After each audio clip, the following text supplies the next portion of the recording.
The Indiana Fever, Kelsey, Money Mitch, put them in a ditch. Lexie Hold taking over. Arie McDonald and her farm giving me assists, giving me steals. 5 assists for Arie McDonald. Oh yeah, we're ready.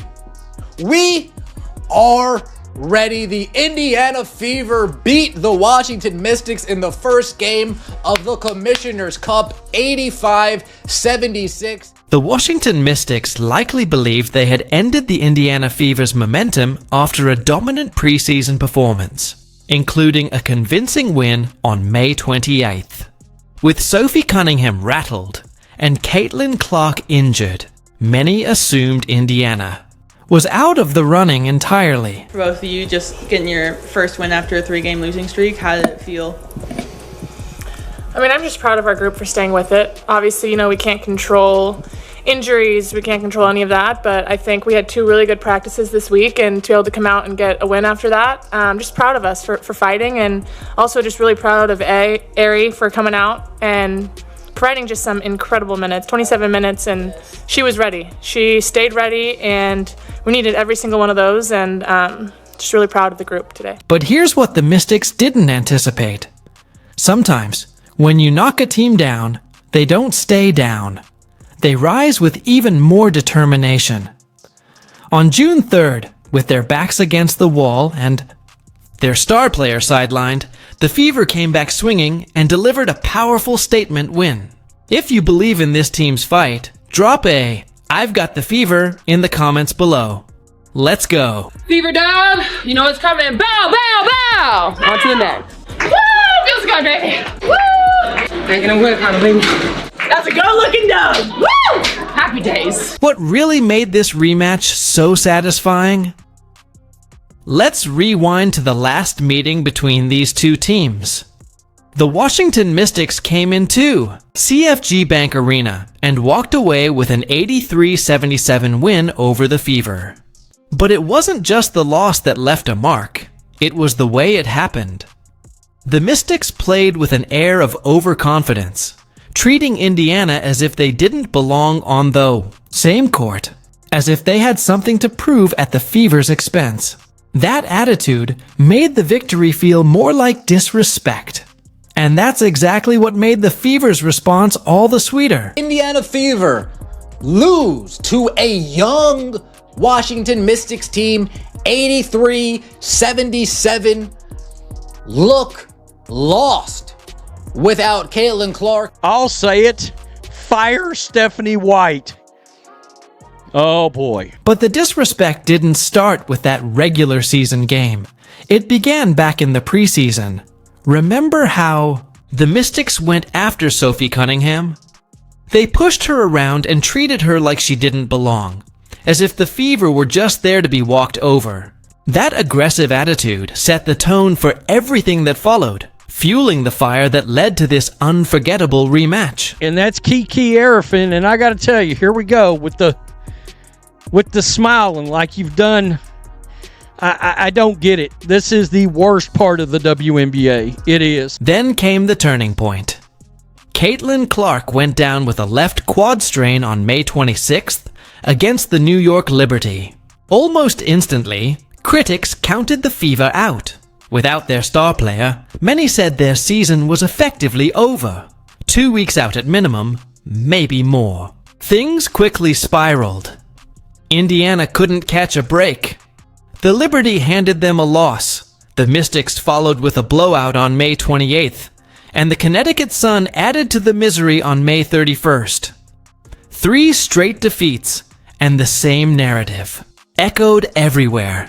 Without Caitlin Clark, the Fever had no chance. This was a absolute embarrassment.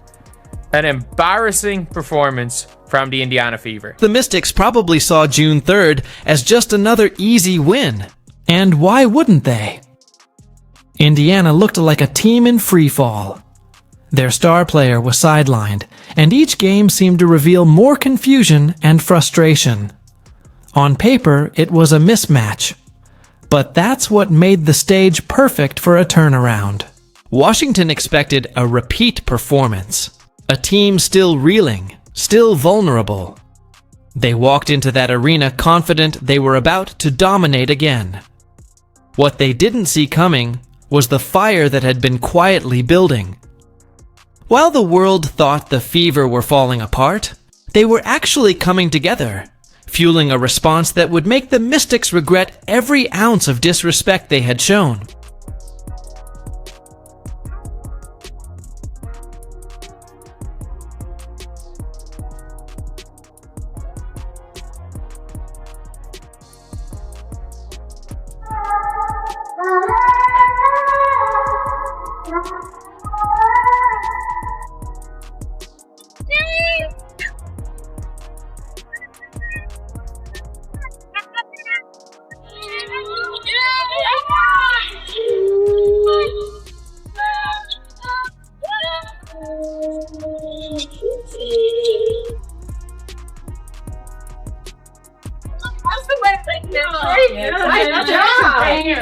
With Caitlin Clark sidelined, the question loomed large.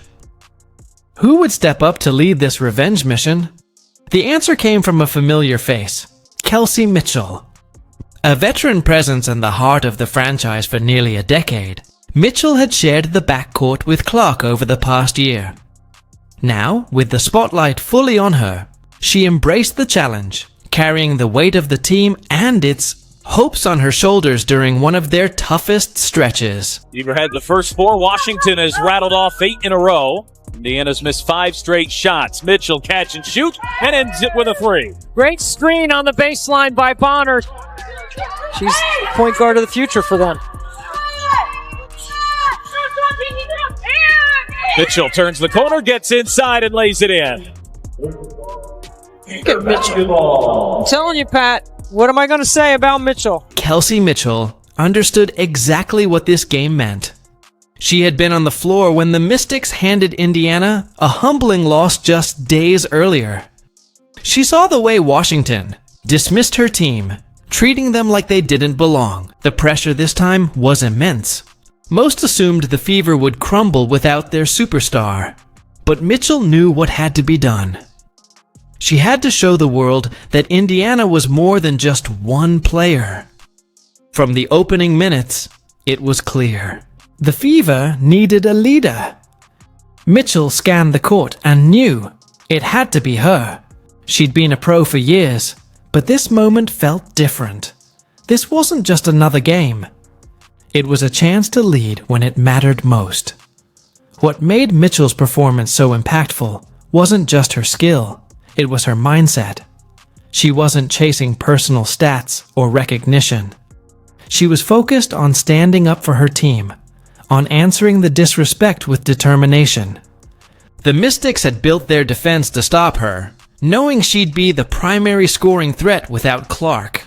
But Mitchell stayed a step ahead, breaking through their schemes and proving she was more than ready for the moment. All of that comes into play, and Indiana's done a nice job feeding the post. Mitchell off the screen, finds some space. Oh, it's a much-needed 3. McDonald trying to use that Boston screen. McDonald inside, Mitchell hangs, lays it in, and a foul. Kelsey Mitchell trying to put the finishing touches on this one.